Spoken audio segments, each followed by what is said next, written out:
All right, guys, welcome back to another episode at 3 Pound Fishing. In this beautiful winter weather, we actually have a decent day today, and I'm super excited about it. A little breezy. We got about 5-10 mile an hour wind, but temperature wise, we're up there in the mid 50s, which is kind of totally unseasonable for us for the month of January. So, but when we get these days, we love to get out here and we love to fish. So we got water temperature roughly sitting around 53. We're going to put some fish in the boat. Primarily what we're going to do today is we're going to use 10 footers. So the name of this video, of course, is, you know, the optimal size rod. We got this question asked a lot, like in the Collinsville show. Why do you use a 10 footer? So I'm going to start off this episode and I'm just going to tell you.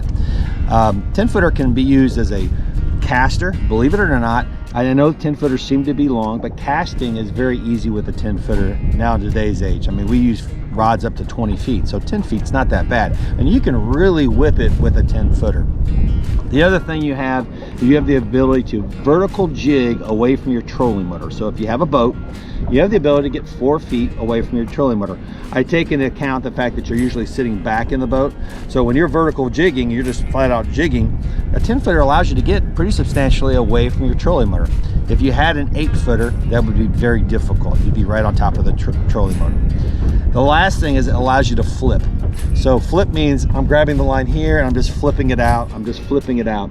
Because what happens is a lot of these fish are at a particular place where maybe I'm casting, but those fish will start to move around. And so I want the ability to, when I'm bringing it in, all of a sudden I can just really quickly come right back out 20 feet, 15 feet, a nice little flip. And that makes it, you have the ability to do a much longer flip with a 10 footer.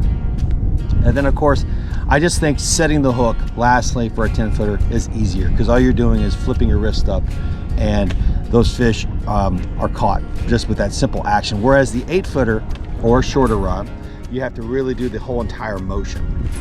Now, don't get me wrong, I do think there's a place for an 8 footer and a 6 footer, but in this episode, we're going to talk about what I feel is the best crappie rod length out there.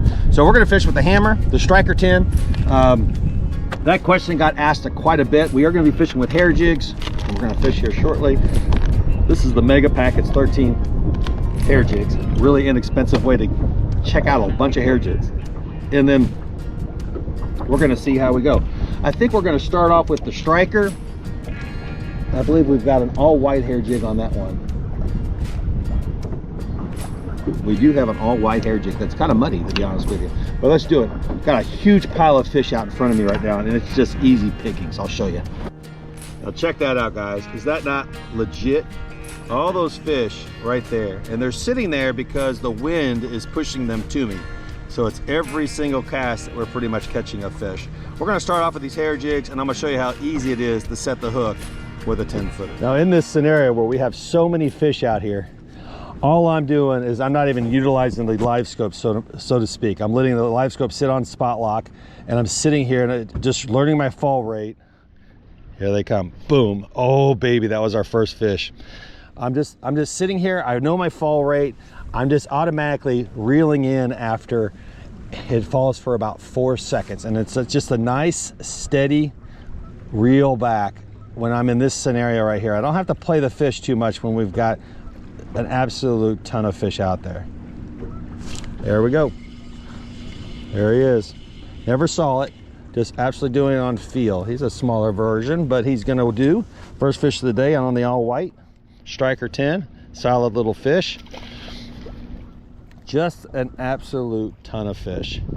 So no need to actually track the bait, although you'll see it on live scope from time to time. So I just saw it right there. It is. So right there, I'm going to pick up and I'm just going to start reeling. I'm not going to worry about playing the fish necessarily. Just think I had one on there right there. There it is right there. I got him. And if I see it on the screen, I will play it a little bit, but for the most part, I'm just being consistent. Now, how did we find these fish? We found these fish because we were just playing the wind. I said, where's the wind blowing? I saw a bunch of boats on the lake. I said, where's the wind blowing? The wind's not blowing towards those boats. How about we go onto a point that those winds are blowing? And sure enough, they are just absolutely stacked. There we go, another one. Just absolutely stacked on this point. a little bit better. And there's a mixture of them. A lot of eater sized fish, of course, when you get them this stacked up this much. But I'll tell you, we have also caught an absolute good amount of larger fish too. So, but this is just great fun right here. I mean, this is every cast. And again, you could use the 10-footer, you can use an 8-footer in this scenario, but I mean, the 10-footer is just so nice and convenient to be able to set the hook. There it is right there. Just a flick of the wrist. And the striker is absolutely perfect for this. All right. How many fish can we catch in this episode? That's what I'm saying. Now, the difference between the striker and the hammer. The striker is going to have a faster tip. So you're going to really feel the fish fight, which is fantastic and super sensitive. We obviously have the wind grip, which is absolutely awesome. And then just an absolute professional grade build on this rod. Let's bring the hammer up here and we'll talk about it. Now the hammer is going to be a little stiffer. It's also going to be a little thicker through here, but a little stiffer on the tip. So I mean, it sets the hook faster than any rod out there. I mean, absolutely, you move it up, it's setting the hook on the fish. Also, it's I call it the broomstick sometimes. It's just the hammer, man. I mean, there's just no doubting when you're fishing with the hammer. Now, I can tell you this, that the weight of both of them are the exact same. Does not matter. So don't think for a second that you're giving up something because this is a heavier rod. It is not. It is a professional grade crappie fishing rod. If I'm gonna boat flip 2.5 pounders, I'm probably gonna boat flip them with the hammer. There's another one. And again, the motion to set the hook with the hammer is extremely small because there's not as much give on that tip. That tip is a little bit stiffer. Guys that are asking me about my monitor, that's an 8616. Also, the clarity on that screen, I have shown those videos left and right now on my settings. And so look back a couple videos and you'll see there are several videos now on my settings if you just want to check it out. But at the end of the day, it's probably some of the easiest settings you'll ever pick up, and it just absolutely does a perfect job on your screen. All right, that thing's gonna circle around. So yeah, for you guys that don't know, these are the Crappie Crazy plastics. A good friend of mine, Jimmy, makes them out of Murfreesboro, Illinois. I believe that's where he still lives. There we go.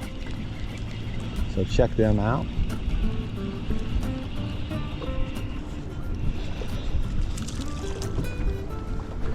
All day long. Twice on Sunday. Good night. All right, guys, just broke off, so I'm going to show you the loop knot. Hopefully this sun glare is not in your way. Hold on 1 second here. Let me show you what I'm doing here. There's a lot of ways I had to do this demo at Collinsville too. I had to do this demo at Collinsville too, but because apparently I haven't showed it enough, but I think I have.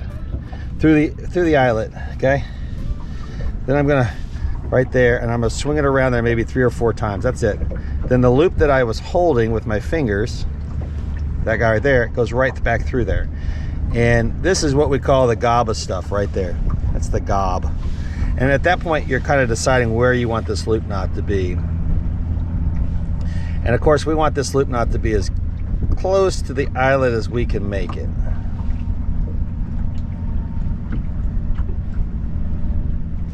And right there, we're just right there on about 1/8, so really tight, so a really good one actually.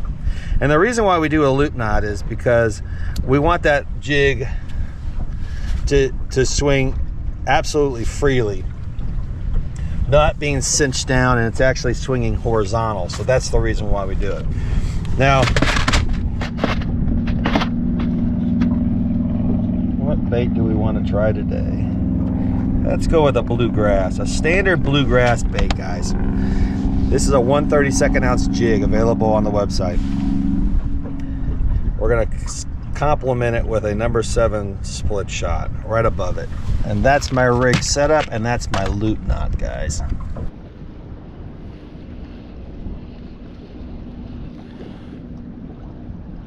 Good fish too. Good fish. All right, guys, that was freaking an awesome fish. Check that out. Bam, how about that guy? Awesome fish. Anyway, check out the 10 footers, the Hammer, the Striker 10 at 3poundfishing.com, guys. Hope to see you guys at the show in Schaumburg, Illinois, and Chicago coming up here on the 23rd. Appreciate you guys. And yeah, let's talk crappie. Thanks again.